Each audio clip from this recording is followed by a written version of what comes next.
Alright, so today I'm going to talk about braiding. Okay, so this started as a jumbo braid. I actually have two colors. I took a little bit of the red one that I have because I like the color. And then I typically try and do at least some of my natural hair color, like blonde, or if I have it toned silver, if I have it dyed a fun color, I'll usually get a little bit of that. So I have these separated. I like to keep them clipped because then I don't have to worry about when I'm braiding. I don't want to have to worry about where the hair I'm grabbing is coming from. So I clip all of this entire side down to the very back out of the way. Now this side, when I braid, I like to start from my part. You can always take like a bigger section.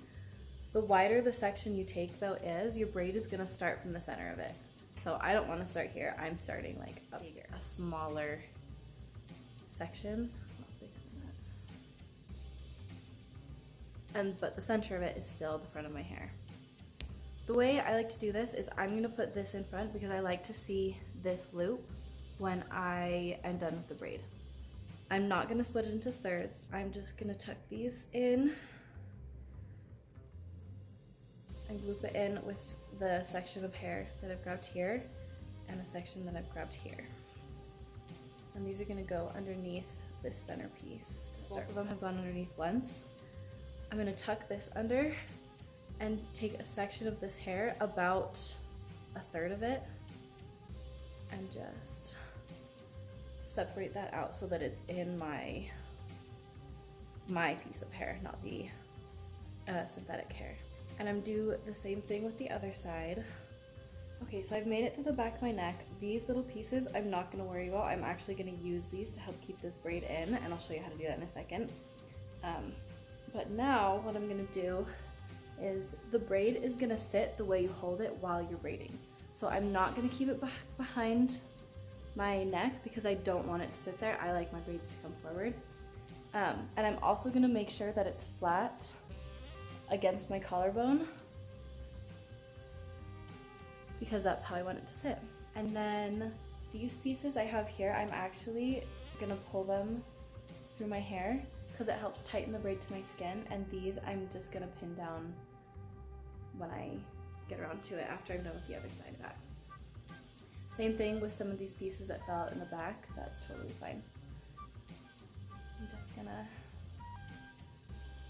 keep in what I can.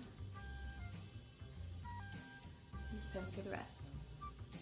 Okay, so when doing the opposite side, the first thing that I'm gonna make sure is that I'm pulling my section from the same spot on my head that I pulled the other one. Okay, so I've done this side.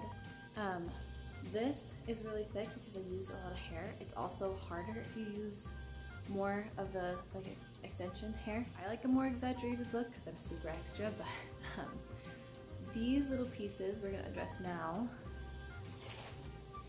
And I have my bag of bobby pins I'm gonna use. So first I'm gonna find all of these little hairs down here that are like flyaways, and all I'm gonna do is I'm not even gonna put them in the braid. I'm just going to twist these up and pin them to my head so that they're out of the way underneath the braid so you can't see them. And then I'm just gonna pull these to make sure it's tight to my head, and you'll feel it tighten. It's really satisfying. And then I'm gonna pin them into the braid, and I'll just tuck the ends in wherever they wanna go. And then that piece is gone. And I'll do the same to the rest of these too. All right, so this is the finished look. It's a little bit messy, a little bit texturized, which is kind of the look that I like. So if you're having trouble with it, you guys can ask me a question or just keep practicing, really is the only way to get good at it.